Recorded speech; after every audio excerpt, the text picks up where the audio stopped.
Hello ನಮಸ್ತೆ ಎಲ್ರಿಗೂ ವಿಜಯಾಸ್ world YouTube ಚಾನಲ್ಗೆ ತಮ್ಮೆಲ್ಲರಿಗೂ ಸ್ವಾಗತ. ಇವತ್ತಿನ ವಿಡಿಯೋದಲ್ಲಿ ನಾನು ಕುಂಬಳಕಾಯಿ ಹೋಳಿಗೆ ರೆಸಿಪಿಯನ್ನು ತಮ್ಮೊಟ್ಟಿಗೆ ಶೇರ್ ಮಾಡ್ತಾ ಇದ್ದೀನಿ.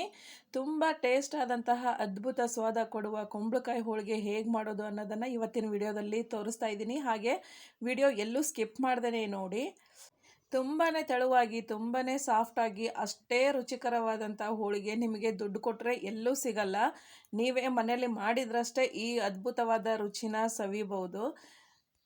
ಶೇಂಗಾ ಹೋಳ್ಗೆ, ಎಳ್ಳು ಹೋಳ್ಗೆ, ಬೇಳೆ ಹೋಳ್ಗೆ ಎಲ್ಲ ಹೋಳಿಗೆಗಳು ದುಡ್ಡು ಕೊಟ್ಟರೆ ಸಿಗ್ತವೆ. ಆದರೆ ಈ ಹೋಳಿಗೆ ಮಾತ್ರ ನೀವೇ ಮಾಡ್ಕೊಳ್ಳೋದು. ತುಪ್ಪದ ಜೊತೆ ಸೌದ್ರಂತೂ ಸಖತ್ ಟೇಸ್ಟಿಯಾಗಿರುತ್ತೆ. ಇದನ್ನು ಮಾಡಲಿಕ್ಕೆ ನಾನು ಇಲ್ಲಿ ಫಸ್ಟು ಮೈದಾ ಹಿಟ್ಟನ್ನು ಕಲಿಸ್ಕೊತಾ ಇದ್ದೀನಿ. ಇದಕ್ಕೆ ನಾನು 2 ಟೀ ಸ್ಪೂನ್ನಷ್ಟು ಉಂಡೆ ರವೆ ಹಾಕ್ತಿದ್ದೀನಿ, ಚಿಟಿಗೆ ಉಪ್ಪು, ಚಿಟಿಗೆ ಅರಿಶಿನ, ಹಾಗೆ 1 ಟೇಬಲ್ ಸ್ಪೂನಷ್ಟು ಅಡುಗೆ ಎಣ್ಣೆ ಹಾಕಿ ಚಪಾತಿ ಹಿಟ್ಟಿನ ಹದಕ್ಕಿಂತ ಸ್ವಲ್ಪ ಮೆತ್ತಗೆ ನಾನು ಇದನ್ನು ನಾದ್ತಾ ಇದ್ದೀನಿ. ಇದು 2 ಗಂಟೆ ಕಾಲ ನೆಂದರೆ ಹೋಳಿಗೆ ತೀರಾ ಸಾಫ್ಟಾಗಿ ಬರ್ತವೆ, ಹಾಗೆ ನೈಸ್ ಸ್ಮೂತಾಗಿ ಬರ್ತವೆ, ಎಲ್ಲೂ ಹರಿಯಲ್ಲ. ಆದ್ದರಿಂದ ಹಿಟ್ಟು ಎಷ್ಟು ಚೆನ್ನಾಗಿ ನೆನೆಯುತ್ತೋ ಅಷ್ಟು ಚೆನ್ನಾಗಿ ಹೋಳಿಗೆ ಬರ್ತವೆ. ಇದಕ್ಕೆ ಸ್ವಲ್ಪ ಎಣ್ಣೆ ಸವರಿ ಒಂದು ಪ್ಲೇಟನ್ನು ಮುಚ್ಚಿ ಪಕ್ಕಕ್ಕೆ ಎತ್ತಿಡ್ತಾ ಇದ್ದೀನಿ. ಇಲ್ಲಿ ನಾನು ಒಂದು ಸಣ್ಣ ಗಾತ್ರದ ಕುಂಬಳಕಾಯಿಯನ್ನು ತೊಗೊಂಡಿದ್ದೀನಿ. ಇದು ಅಂದಾಜು ಒಂದು ಅರ್ಧ kg ಅಷ್ಟು ನಮಗೆ ತುರಿ ಸಿಗ್ಬೋದು. ಫಸ್ಟು ಕುಂಬಳಕಾಯಿನ ಕಟ್ ಮಾಡಿಕೊಂಡು ಒಳಗಿಂದೆಲ್ಲ ಈ ಥರ ಇದನ್ನು ನೀಟಾಗಿ ಕ್ಲೀನ್ ಮಾಡ್ಕೊಳ್ಳಿ. ಬೀಜ ಹಾಗೆ ಕುಸುಮ ಎಲ್ಲ ಇರುತ್ತೆ, ಅದನ್ನೆಲ್ಲ ಎಳೆಗಳನ್ನು ನೀಟಾಗಿ ಚಾಕುದಿಂದ ಮತ್ತು ಇದರಿಂದನಾದರೂ ನೀಟಾಗಿ ಈ ಥರ ಕಟ್ ಮಾಡ್ಕೊಂಡ್ಮೇಲೆ ಮೇಲಿನ ಲೇಯರನ್ನು ಈ ರೀತಿ ನೀವು ತೆಗೆದುಬಿಡ್ಬೇಕಾಗುತ್ತೆ. ಹೀರೆಕಾಯಿ ಮೇಲಿನ ಲೇಯರ್ ತೆಗಿತೀವಲ್ಲ ಆ ಥರ ಇದನ್ನು ಮೇಲಿನ ಲೇಯರ್ ಸಂಪೂರ್ಣ ತೆಗೆದು ಈ ಥರ ತುರಿಬೇಕು. ತುರಿ ಮಾತ್ರ ಬೇಕು ನಮಗೆ. ನೋಡಿ, ತುರಿ ಅಷ್ಟೇ ತಗೊಳ್ಳಿ, ಮೇಲೆ ದಪ್ಪ ಬಂದಿರುತ್ತಲ್ಲ ಅದನ್ನು ತಗೋಬೇಡಿ. ನೋಡಿ, ನಾನು ಅಷ್ಟು ಹೋಳುಗಳನ್ನು ಈ ರೀತಿ ತುರಿದಾಗ ನನಗೆ ಅರ್ಧ kg ಸ್ವಲ್ಪ ಜಾಸ್ತಿ ತುರಿ ಬಂತು. ಅದನ್ನು ಒಂದು ಬಾಣಲೆಗೆ ಹಾಕಿ ನಾನೀಗ ಒಂದು ಸಣ್ಣ ಲೋಟದಲ್ಲೇ 1 ಲೋಟದಷ್ಟು ನೀರನ್ನು ಇಟ್ಟು ಕುದಿಯೋಕ್ಕೆ ಇಡ್ತೀನಿ. ಇದನ್ನು 15 ನಿಮಿಷ ನಾವು ಕುದಿಸ್ಕೋಬೇಕು. ನೀರು ಜಾಸ್ತಿ ಹಾಕಕ್ಕೆ ಹೋಗಬೇಡಿ, ಯಾಕಂದರೆ ಕುಂಬಳಕಾಯಲ್ಲಿ ಮೊದಲೇ ನೀರು ಇರುತ್ತೆ. ಆದ್ದರಿಂದ ನೀರನ್ನು ಜಾಸ್ತಿ ಹಾಕಕ್ಕೆ ಹೋಗಬೇಡಿ, ಸ್ವಲ್ಪ ನೀರನ್ನು ಹಾಕಿ ಇದನ್ನು ಅರ್ಧ ಗಂಟೆ ಅಥವಾ 20 ನಿಮಿಷ ನೀವು ಸಣ್ಣ ಉರಿಯಲ್ಲಿ ಕುದಿಸ್ಕೊಳ್ಳಿ. ಅದು ಎಷ್ಟು ಕುದಿಬೇಕಂದ್ರೆ ಅದು ಲೇಯರ್ ಎಲ್ಲ ಇರುತ್ತಲ್ಲ ಅದೆಲ್ಲ ಮೆತ್ತಗೆ ಹುಳುಗು ಥರ ಬರಬೇಕು, ಆ ಥರ ಕುದಿಸ್ಕೋಬೇಕು. ಈಗ ನಾನು ಕುದಿಯೋಕ್ಕೆ ಬಿಡ್ತಾ ಇದ್ದೀನಿ. ಆಗಾಗ ಸ್ವಲ್ಪ ಮಗ್ಚಿ, ಈ ಥರ ನೀಟಾಗಿ ಮಗ್ಚಿ, ಅದೆಲ್ಲ ಕುದ್ದ ಮೇಲೆ 15-20 ನಿಮಿಷ ಆದಮೇಲೆ ಈ ಥರ ಮಗಚಬೇಕು. ಮಗ್ಚಿದ ಮೇಲೆ ಬೆಲ್ಲ ಬೆರೆಸ್ಕೋಬೇಕು.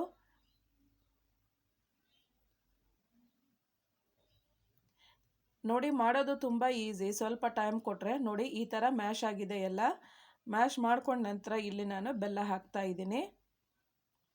ಬೆಲ್ಲ ನೀವು ರುಚಿಗೆ ನೋಡ್ಕೊಂಡು ಹಾಕ್ಕೊಳ್ಳಿ, ಯಾಕಂದರೆ ಇದು ಸಿಹಿ ಕುಂಬಳಕಾಯಿ ಹೋಳಿಗೆ ಆಗಿರೋದ್ರಿಂದ ಮೊದಲೇ ಕುಂಬಳಕಾಯಲ್ಲಿ ಸ್ವೀಟ್ ಇರುತ್ತೆ.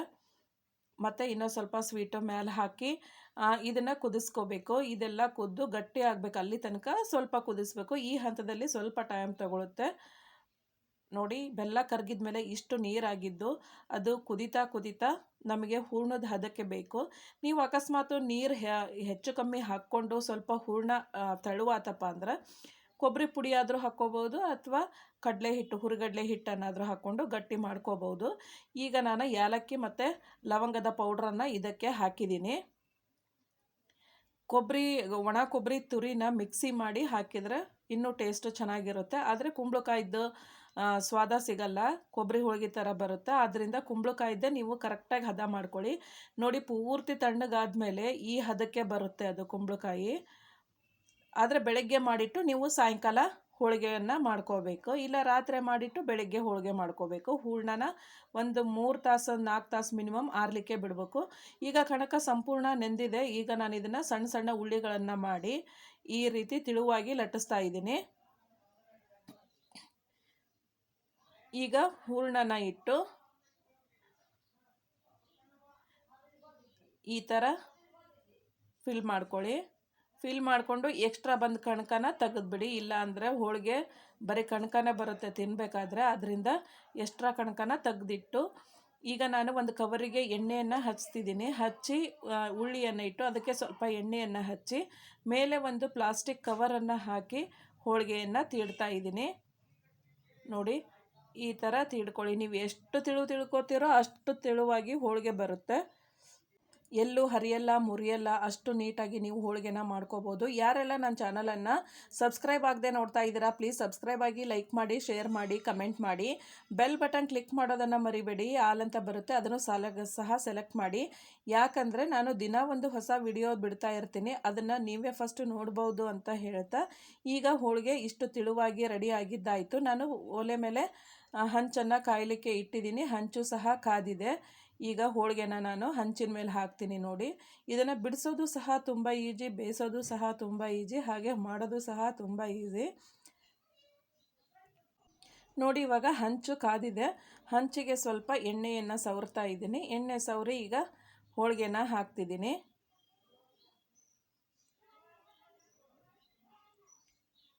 ನೋಡಿ. ಮೀಡಿಯಮ್ ಉರಿಯನ್ನು ಇಟ್ಟು ನೀವು ಹೋಳಿಗೆನ ಬೇಯಿಸ್ಕೊಳ್ಳಿ.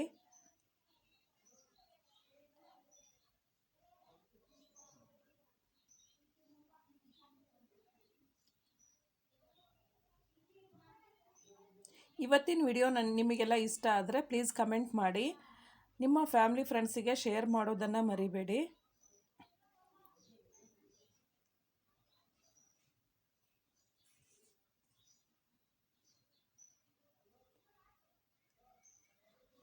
ನೋಡಿ, ಇಷ್ಟಾದರೆ ನಿಮಗೆ ಹೋಳಿಗೆ ರೆಡಿ ಆದಾಗೇ. ಪ್ರತಿಯೊಂದು ಹೋಳಿಗೆನೂ ಇದೇ ಥರ ಬೇಯಿಸ್ಕೊಳ್ಳಿ.